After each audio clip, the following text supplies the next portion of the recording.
Welcome back to the Deep Dive, the place where we take the densest strategic challenges and break them down into essential knowledge. And this week, we are diving deep. And when we say deep, we really mean it. We're going beneath the waves into one of the most defining and most challenging procurement decisions Canada has faced in decades. We are. We're talking about replacing its entire operational submarine fleet. The whole thing. That's right. Yeah. When you think of naval powers, Canada, it's often overlooked. But geographically, this country has a massive claim. Oh, absolutely. The world's longest coastline. It stretches an astonishing 151,000 miles across three distinct, very demanding oceans: the Arctic, the Atlantic, and the Pacific. And for years, the Royal Canadian Navy, the RCN, has been relying on a fleet that is just, well, it's simply not up to that immense task. Not up to is maybe an understatement. It's a huge understatement. Yeah. Canada is currently limping along with just four aging, highly unreliable diesel-electric boats. The Victoria class. Right, and I've heard their maintenance nightmares. They're maintenance hogs. They spend way too much time docked, and their operational readiness is, it's a constant source of concern for allies and for defense planners alike. And these aren't even originally Canadian-designed boats, are they? Not at all. They were built for the British Royal Navy way back in the 1980s. Canada bought them secondhand in 1998. So they're already old tech. Decades old tech.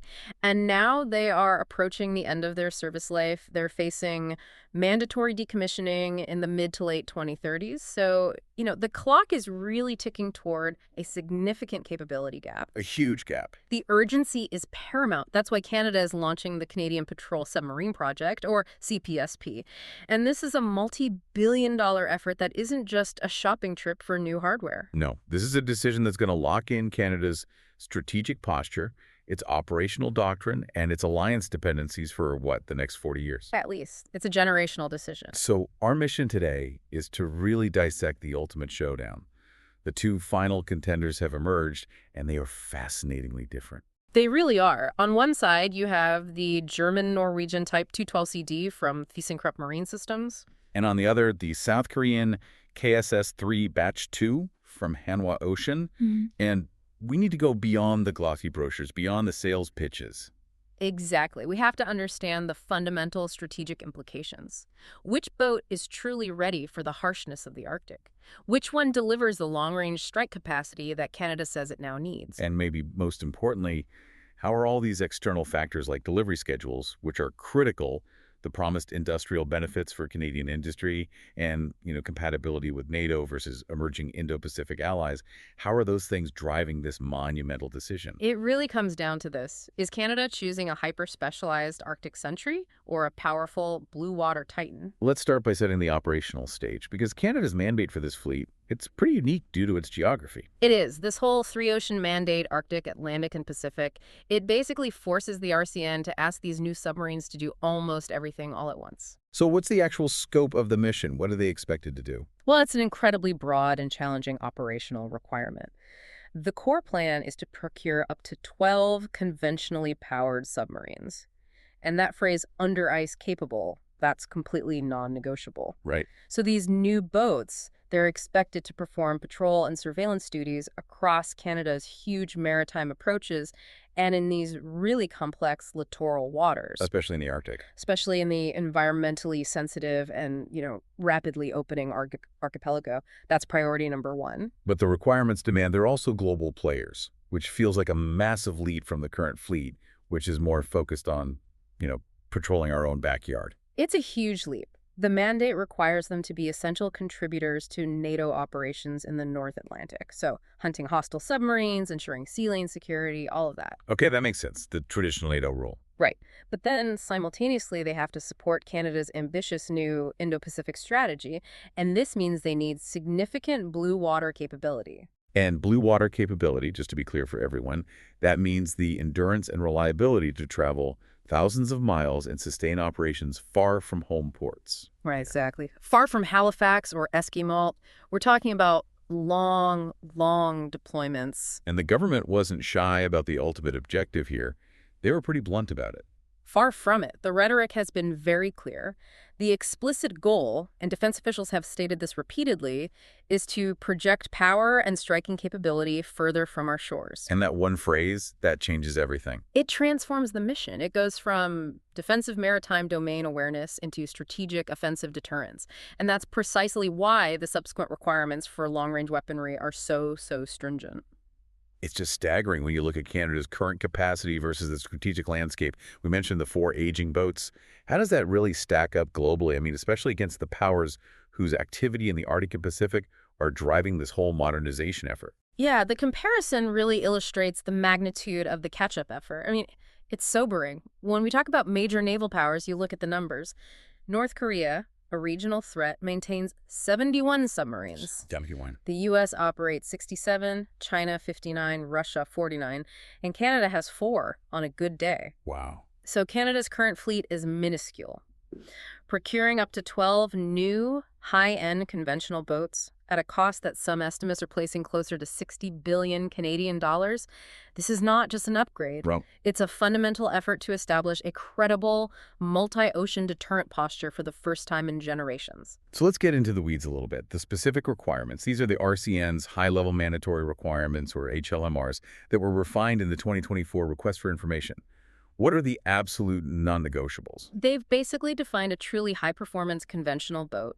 First up is range and endurance. The platform has to achieve an operational range of at least 7,000 nautical miles on diesel fuel, and that's while cruising efficiently at 8 knots. Okay, 7,000 nautical miles. That sounds like a lot. But is that truly sufficient for sustained Indo-Pacific operations, especially when you think they also have to patrol the Arctic? It feels like a tight logistical window for a deep-water deployment. It is tight, and you're right to flag that. It establishes the minimum transit requirement. But the real measure of operational effectiveness, the thing that matters, that hinges on the next requirement, submerged persistence. This is where the advanced tech comes in. This is where it all happens. The boats have to maintain at least 21 days of submerged endurance while they're on station. 3 weeks. Underwater. Silent. 3 weeks. Or, alternatively, they have to be able to transit at least 3,000 nautical miles submerged purely on their batteries and their air-independent propulsion AIP before they are forced to come up and snorkel to recharge the main diesels. And that silent running time, that's the holy grail, right? For covert intelligence gathering, for maneuvering inside contested waters without being seen? It's everything. It's the core of what a modern submarine does. Okay, and then there's the unique operational theater. Yeah. Let's talk about Arctic readiness. This can't just be about surviving cold weather. No, it's a really complex engineering challenge. Arctic readiness is mandatory, and it covers several things. First, the hull has to be robust enough to operate in first-year Arctic ice. That's defined as up to 1 meter thick. So it needs to be able to, push through it? Yeah. Surface through it? Both. It requires specialized hull reinforcement, hardening of key areas, and furthermore, survival means the whole boat has to operate and remain effective in polar-class cold weather conditions. This affects everything from the sensor performance to the reliability of moving parts, even the positioning of the sonars, which have to function flawlessly despite being right near or even under massive ice keels. That's a huge challenge. Yeah. And that brings us to what feels like the most aggressive requirement, the big leap in firepower.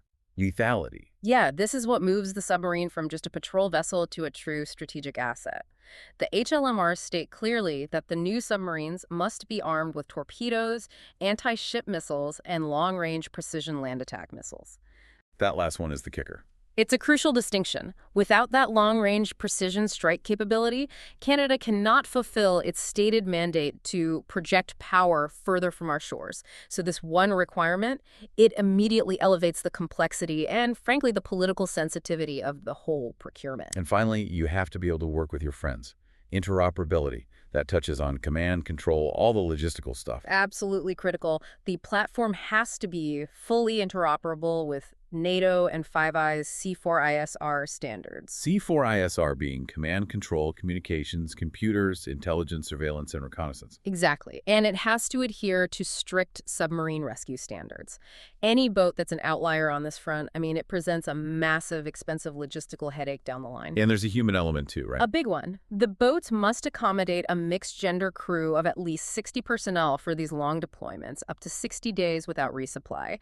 And that just reinforces the need for a large internal volume and exceptional habitability. You can't have a tired, cramped crew on a 60-day patrol. So to sum it up, we're looking for a silent, long-range, ice-capable conventional boat that can carry strategic land attack missiles and keep a large crew comfortable for 2 months. That's a tall order. It's a very tall order. So let's zoom out for a second. What's the state of the global submarine market that Canada is wading into here? It's a capital-intensive and highly concentrated market. The global submarine market was valued at about $26.4 billion in 2025. It's really dominated by a handful of established shipbuilding nations. Not a lot of players. No, but the critical trend, the thing that's really driving this market right now, is technological convergence. Convergence. You mean the gap between conventional diesel-electric boats and nuclear boats is shrinking? That's exactly it. The shift to advanced air-independent propulsion systems, the AIP we mentioned, combined with new high-density lithium-ion battery technology, is extending the submerged endurance of conventional boats, we call them SSKs, dramatically. So they can stay down longer, go further, be quieter. Right. It's blurring the lines with nuclear boats or SSMs in terms of silent patrol time and submerged range. So these conventional boats, they're now serious competitors in high-end operations, particularly in, constrained environments like shallow seas or choke points. But we did note earlier that nuclear boats are still advancing at a faster sales trajectory. I think it was a 5.45% compound annual growth rate. So if the conventional boats, the SSKs, are getting so good, why are nuclear boats still the fastest growth segment? That growth really reflects the increasing strategic tilt among the major powers toward long-range deterrence and true global power projection. Like the IUKS deal. IUKS Australia, UK, US is the perfect example. These nations need platforms that are capable of sustaining very high speeds over immense distances globally without ever needing to refuel or snorkel. So while advanced SSKs are indispensable in theaters like the Baltic or the South China Sea because of their lower cost and flexibility in shallow waters, the world's navies with, let's be honest, unlimited budgets are still choosing nuclear for that sustained, deep ocean deterrence. Right. And Canada, being constrained by cost and, the political sensitivity around nuclear propulsion, has to find the absolute best conventional boat that can mimic those nuclear boat endurance metrics. It's looking for that perfect, high-end, conventional sweet spot. And that sweet spot has to deliver the power projection capabilities, like land attack missiles, that are typically associated with nuclear vessels. This is the crucial, incredibly complex balancing act that both of our contenders are trying to achieve. Okay, let's turn our attention to the first finalist then. The German-Norwegian Type 212CD from TKMS. What is the core design philosophy here? The 212CD is, it's the definition of specialization. The German design philosophy really emphasizes unmatched stealth, extreme silence, and operational mastery in contested littoral waters. So coastal areas, choke points. Exactly. The 212CD, the CD stands for Common Design. It's a larger, highly advanced variant of the very successful Type 212A. It's best characterized as a hyper-specialized under-ice sentry. It's built to endure, not necessarily to sprint across oceans. It sounds like, on paper, the perfect candidate for the Arctic component of the Canadian mandate, the Arctic scalpel we mentioned earlier. It does, and its physical size kind of backs that up. How does it stack up? It remains the more agile option. It displaces approximately 2,500 tons submerged. Now, that's larger than its predecessor, the 212A, but it's significantly smaller than its South Korean rival. And that smaller size helps with maneuverability, I'm guessing. A lot, especially in shallow, complex waters. You think of the choke points and the thousands of islands that define the Northwest Passage. Agility there is key. Let's talk about the single most disruptive feature of this design, the hull shape, this diamond hull. It sounds like a game changer for stealth, not just passive, but active stealth too, right? It really is. The diamond hull moves beyond the traditional, tube-like cylindrical hulls we're used to seeing. It features a unique, faceted, non-circular outer hull cross-section. So it looks a bit like a stealth fighter, but for underwater. That's a great way to think about it. The geometric shaping is mathematically designed to defeat modern active sonar systems. So when an active sonar signal ping hits this hull, the angled surfaces reflect that energy away from the transmitting ship. It causes the sonar echo to scatter wildly or reflect in a totally unexpected direction. So if an enemy can't find it passively because it's so quiet, they resort to active pinging. But the diamond hull basically makes their own weapon useless against the 212CD. Precisely. It drastically reduces what we call the boat's target echo strength. or TES. It's an advanced countermeasure that complements the boat's already incredibly low acoustic signature. In a modern naval environment that's increasingly defined by these sophisticated active sensors, this is a significant, arguably revolutionary advantage in survivability. Especially for those littoral, congested operational areas you mentioned. Absolutely. Okay, so moving to propulsion. The Type 212 family is famous for its AIP system. Tell us about the proven technology it's bringing to the table. It uses the hydrogen fuel cell AIP system, specifically polymer electrolyte membrane fuel cells, or PEM fuel cells. This technology is, it's battle tested. The German and Italian navies have demonstrated the 212A's ability to run silently submerged for up to 3 weeks without having to snorkel. So it directly meets that Canadian requirement of 21 days of submerged persistence. It does. The reliability is a known quantity, the logistics are already established within NATO, and the operational doctrine is mature. There are no surprises there. That high degree of certainty is really valuable. But we have to acknowledge the nuance here. The 212CD itself is still technically a new design. Yeah, it is. So while the fuel cell is proven, the full common design package, it hasn't entered operational service yet. Doesn't that introduce a major integration risk for Canada? It introduces risk, yes, but it's what you might call mitigated risk. The critical design review for the 212CD was only just finalized in August 2024. The actual construction is just now underway. So the risk here is less about the fundamental technology, the fuel cell, the basic combat system, and more about the integration of that new, larger hull with all the updated subsystems. Whether the DNA is there. The lineage is there. The extensive operational history of the 212A family provides a really strong foundation that, frankly, the KSSA just doesn't have in the same way. Let's focus on what might be the biggest strength the 212CD offers Canada. Interoperability and that established NATO ecosystem. This is a massive and I think often overlooked economic and strategic advantage. If Canada chooses the 212CB, it immediately plugs into a deep existing NATO sustainment and operating infrastructure. It's shared by Germany, Italy, and Norway. So you're not reinventing the wheel on maintenance or training. Not at all. This standardization is critical for joint operations, for training, and maybe most importantly, for reducing the long-run sustainment costs and the logistical complexity. You're buying into a club. And this extends right down to the brain of the submarine, the operational control room. Absolutely. The boat uses the ORCCA combat system. It was developed by KTA Naval Systems, which is a European venture, and it's an off-the-shelf system designed specifically for this kind of standardization. So having a standard brain for the vessel across different NATO partners makes sharing information easier. Dramatically easier. Sharing acoustic data, tactical pictures, you name it. It ensures seamless operational collaboration during those multinational patrols in the North Atlantic. It just works. That reliability and standardization, it's very compelling. But let's look at the flip side. The limitations that could derail this bid, starting with its intended mission focus. Right. The 212CD is optimized for choke points and complex littorals. Think the Baltic Sea or the entrance to the Black Sea. It is arguably less optimized for the sustained, high-speed, transoceanic blue water patrols that Canada requires to sustain operations in the distant Pacific. So while it can make the trip, it's not what it was built for. Exactly. The sheer size and its battery capacity are tailored for stealth and staying power in a very specific, very demanding operational environment. It's a specialist. And the most problematic limitation, when you put it up against Canada's mandatory requirements, is the lack of organic strike capability. This is the Achilles heel of the 212CD bid. It's fundamentally a torpedo-centric design. It's armed with advanced torpedoes. It's designed to launch anti-ship missiles from its torpedo tubes, but it crucially lacks a dedicated vertical launch system, a VLS. And then that VLS is what you need for the long-range land attack missiles that the government has said are mandatory. It is. Now, incorporating this capability via tube launch is technically possible, but it requires complex, dedicated, and non-trivial integration work. That adds cost, it adds time, and it potentially reduces the number of torpedoes you can carry.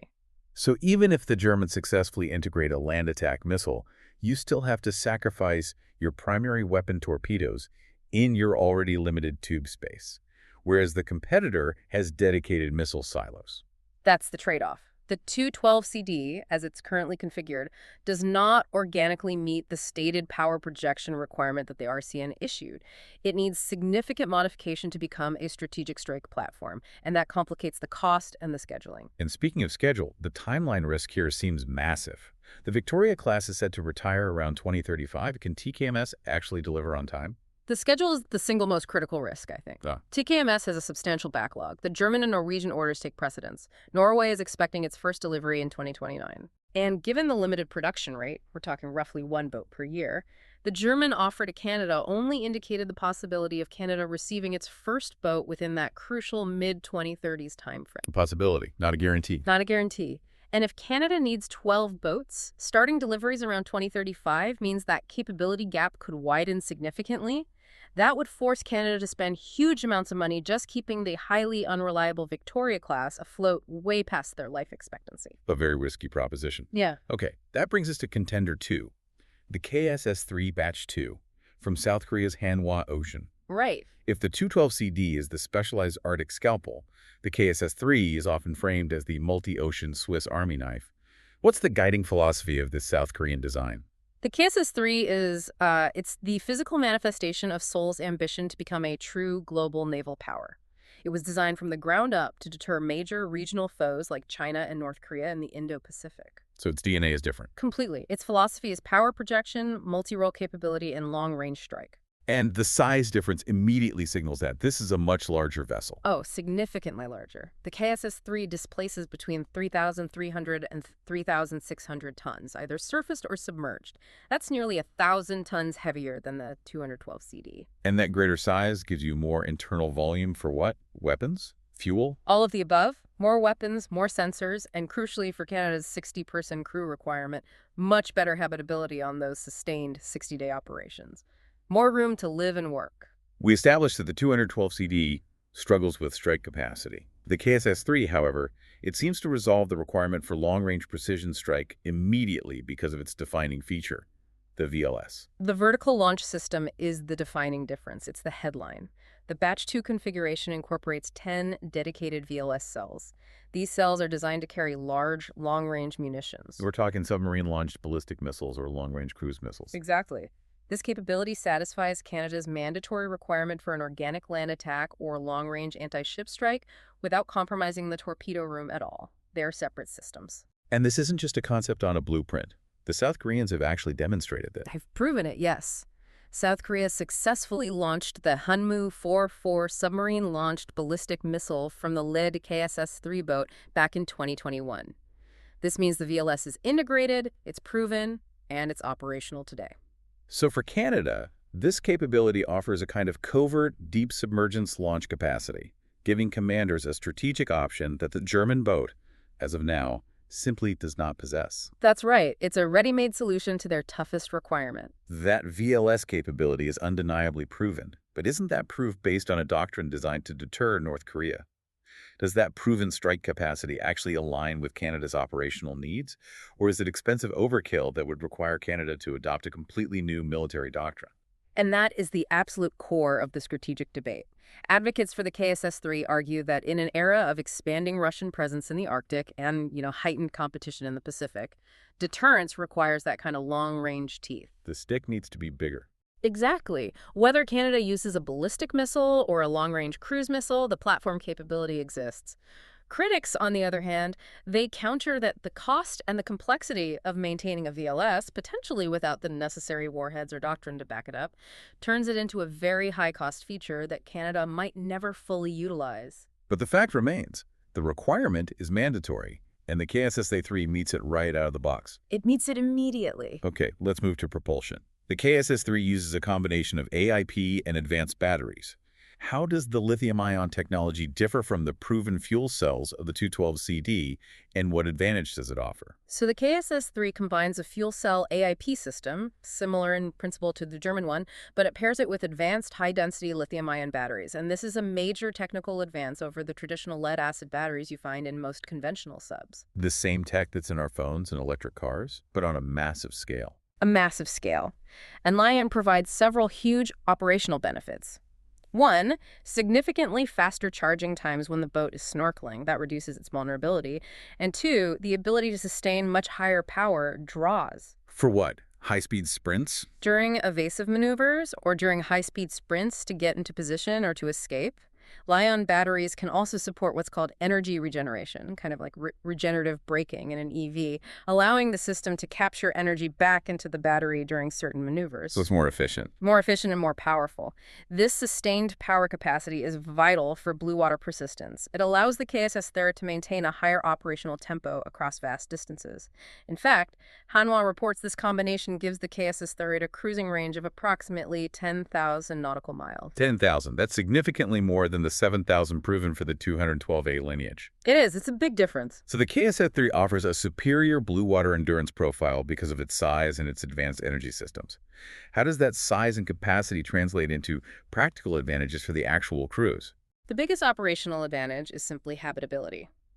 For a long-duration deployment of 60 days with a mixed-gender crew of 60 people, the larger hull and its two-deck layout dramatically improve crew conditions. Less fatigue, better performance. Exactly. It reduces fatigue and it increases operational effectiveness. And that's coupled with high automation. The core crew requirement is actually in the low 30s, so fewer hands are needed for daily tasks. It just ensures that Canada can sustain those long Pacific and Atlantic crossings more comfortably than they could in a smaller vessel. We have to address what might be the most compelling factor in this entire competition, the delivery schedule. Hanwha is promising a significantly faster timeline. This is Hanwha's ace card, no question. They're promising an aggressive schedule. They're suggesting that if Canada signs a contract in 2026, the first boat could be delivered around 2032. 2032. That's before the Victorias are set to retire. And they say they could have potentially 4 boats delivered before the 2035 retirement deadline. This accelerated delivery pace is critical for 2 reasons. 1, avoiding that catastrophic capability gap we've talked about, and 2, saving Canada potentially up to $1 billion in sustainment costs for those aging boats. That is a powerful argument. Yeah. But every strength is matched by a potential weakness. If the KSS-III is optimized for a different conflict, does its larger size make it inherently less effective in the Canadian Arctic? That is the primary counterargument you hear from the other side. Critics suggest the KSS-III is, and this is a quote you see a lot, optimized for someone else's war. Right. Its sheer size makes it potentially less agile in the shallow approaches and complex littoral areas that are so common in the Arctic. While it has under-ice capability, it wasn't designed from the keel up specifically to master the narrow channels and constantly shifting, shallow approaches of the archipelago, not in the way the more specialized 212CD was. So the ice surfacing capabilities and navigating those tight spots, those remain a key area of scrutiny for this larger design. They absolutely do. And then there's the risk of operating a bespoke non-NATO system. I said the 212CD plugs right into an existing ecosystem. What are the integration headaches Canada faces by being the first export customer for the KSS-III? This is the second major risk. Outlier status. South Korea has never exported the KSS-III. Canada would be the very first. You would be pioneering the sustainment and operational framework for this boat outside the South Korean Navy. That sounds expensive. It drastically increases the potential for logistical friction, for integration headaches with NATO C4ISR systems. Even if certain components are European, the core integration is bespoke, and for just setting up the maintenance pipelines from scratch. Wait, I've heard proponents of the KSS-III argue that being the first export customer gives Canada a strong hand on configuration control. But doesn't that just mean we inherit all the system development bugs and have to pay the entire cost of custom NATO integration ourselves? A cost the Germans and Norwegians already absorbed over decades. That is the essential trade-off. Yes, Canada gains configuration control. That means you can demand specific adaptations to meet your Arctic and NATO needs. But you assume the full financial and scheduling risk of integrating a bespoke platform. You become the guinea pig. You become the guinea pig. This is complex, expensive work. The 212 CED offers a system where those integration costs have been socialized across Germany, Italy, and Norway. It provides a kind of logistical and financial certainty. The KSSC demands that Canada essentially establish its own custom 3-ocean sustainment ecosystem from the ground up. This procurement decision is clearly not just a technical evaluation then. It's a political, economic, and strategic chess match. Let's tackle the administrative bottleneck that historically plagues Canadian defense projects. Yeah, the administrative reality is a major factor driving the perceived urgency here. Canada's centralized procurement process, which involves National Defense, Public Services and Procurement Canada, and various parliamentary committees, it's notoriously bureaucratic. And slow. Glacially slow. It's risk-averse and prone to severe delays. This centralization means that competing demands from different departments often slow projects to a crawl. We've seen this movie before. The search for the perfect solution, vetted by every single department, often means the final solution is delivered years late and is already becoming obsolete. Exactly. This administrative inertia means that even the aggressive, detailed timelines promised by both bidders are subject to Canadian governmental processing speed, not just the shipyard's capacity. This bottleneck is precisely why the delivery schedule differences between the KSS-III and the 212CD are so magnified. So let's put those timelines side by side again and really examine the financial impact of that potential delay. On one side, you have Hanwha's KSS's timeline. It promises the first 4 boats by 2035 if the contract is signed quickly. Okay. On the other, the 212 CD timeline offers only the possibility of the first boat by 2035, and that's subject to the German and Norwegian backlog. And the financial consequence of that delay is huge. It's substantial. Every single year that Canada is forced to extend the service life of the unreliable Victoria class costs hundreds of millions of dollars. Sources estimate the difference between the two timelines could save Canada up to $1 billion in sustainment costs alone. $1 billion. That's not small change. Right. But there's a fascinating, almost counterintuitive argument I've seen that suggests a slower delivery might actually be beneficial for Canada. Ah, the ironic delay factor. Yeah, some strategists argue that Canada's own receiving infrastructure, so new training centers, modernized jetties, deepwater maintenance facilities, is unlikely to be ready by 2032 anyway. So if Hanwha delivers the boats too quickly, we might have shiny new submarines with nowhere to park them and no one trained to run them. Essentially, yes. Canada risks inheriting these incredible operational assets that it cannot properly maintain, train crews for, or deploy effectively. It would create a massive short-term operational debt. This feeds directly into the factor that the government has emphasized above all else: economic benefits and industrial offsets. It seems like cost and job creation are now the primary arbiters. The Procurement Secretary of State was completely unambiguous on this. He stated that both bids technically meet the military requirements, but the final decision must hinge on providing the best economic outcomes for Canada. So it's about the domestic windfall. It's all about maximizing the domestic windfall, creating high-tech Canadian jobs, stimulating the industrial base, and transferring intellectual property. So the ability to promise local jobs and maintenance facilities might trump a highly technical debate over the merits of a diamond hull versus lithium-ion batteries. That is the political reality of defense procurement in Canada. And both contenders are playing this game aggressively. Hanwha is promising extensive offsets in infrastructure construction, leveraging Canada's shipbuilding capacity. TKMS is partnering with Seaspan, offering co-production and maintenance opportunities, weaving the Canadian industrial base into the broader NATO ecosystem. But the commentary offers a severe historical caution about prioritizing this kind of industrial nationalism and job creation over actual mission effectiveness. And this brings us back to one of the most famous or infamous examples in Canadian history, the Avro Arrow. I was waiting for that to come up. The source material uses this analogy to highlight the danger. In the late 1950s, Canada had arguably the most advanced fighter jet in the world, the CF-105 Arrow. But political pressure and the desire to invest in other domestic capabilities led to the cancellation of the whole program. They prioritized perceived cost savings and shifts in defense doctrine over maintaining that strategic technological superiority. And the result was a devastating blow to the Canadian aerospace industry and an immediate reliance on U.S.-sourced and sometimes inferior aircraft for decades. The caution here is profound. Relying on offset promises and the political optics of job creation, if they force a compromise on the required long-term strategic capability, can lead to procurement debacles where the country buys a technologically compromised system that fails to meet the future threat. That sets the stage perfectly for the core philosophical debate: scalpel versus Swiss Army knife. Do we need an Arctic specialist optimized for stealth and quiet patrol, or a blue water strike-capable multi-tool? The pro-212CD argument really champions specialization.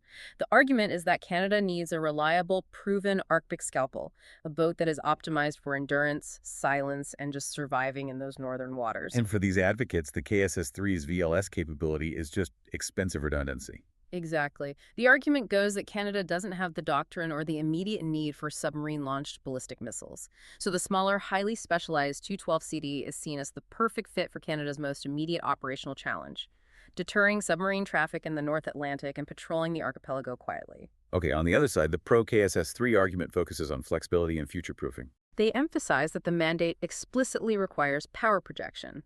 Deterrence in the Arctic, especially against a modernizing Russian Navy that's expanding its northern bases, it requires more than just silent patrol. It requires a credible deterrent that can hold distant assets at risk. So the long-range land strike capacity from the VLS becomes a necessary deterrent tool. It becomes a necessary tool. Furthermore, military threats are notoriously difficult to predict 20 or 30 years out. The larger, more flexible KSS-III provides crucial capacity for future upgrades and mission evolution. They essentially ask, why would you invest $60 billion in a platform that cannot meet the highest mandated lethality requirement organically? A very good question.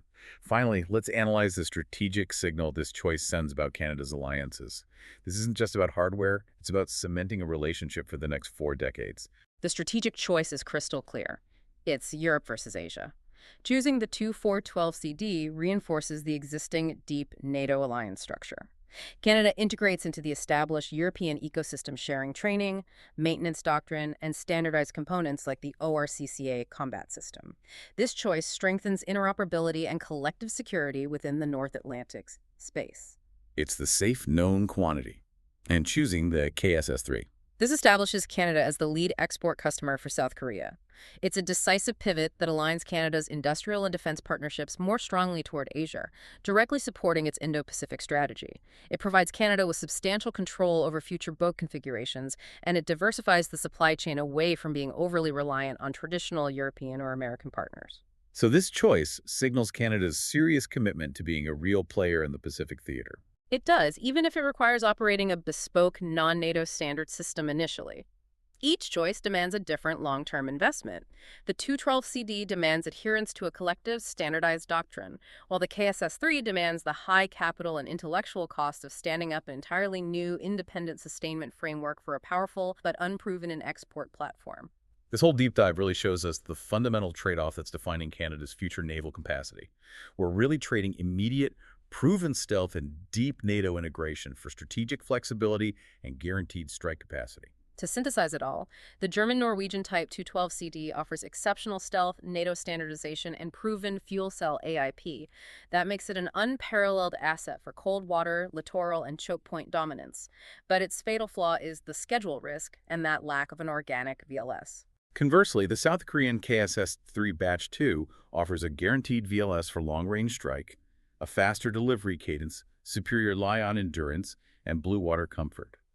That gives Canada the ability to project power immediately across 3 oceans, but it comes at the cost of integration risk and a lack of that established NATO pedigree. And when you review the synthesized commentary, particularly from sources focused on the long-term strategic mandate, the conclusion seems to favor the KSS-III.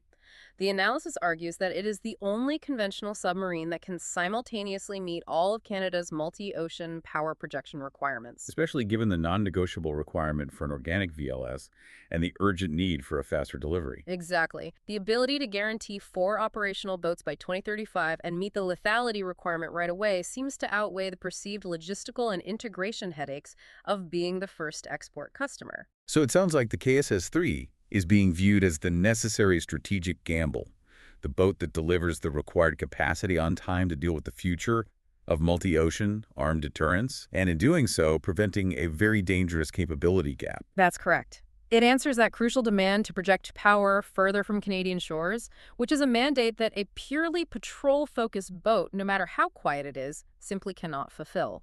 The trade-off is accepting that immense risk of novelty, but sometimes strategic necessity demands you take that gamble. And this brings us back to our final provocative thought for you, the listener. Canada has a long, difficult history with procurement. We saw it with the Avro Arrow, that struggle to balance political demands for domestic job creation with the cold, hard requirements of military necessity. If the only way to quickly modernize and acquire a versatile fleet capable of meeting rising challenges in the Arctic, the Atlantic, and the Pacific is to accept the risk of being the first export customer for a powerful, bespoke system designed for a different conflict, is strategic necessity a sufficient reason to gamble on novelty over established alliances? The ultimate measure of success. decades from now. It won't be the specifications on the acquisition paper or the political headlines pouting economic offsets today.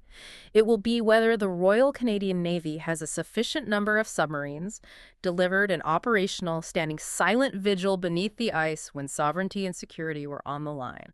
That is the real measure of the coming decision. A truly high-stakes decision that will define Canadian sovereignty for generations. Thank you for diving deep with us. We'll see you next time.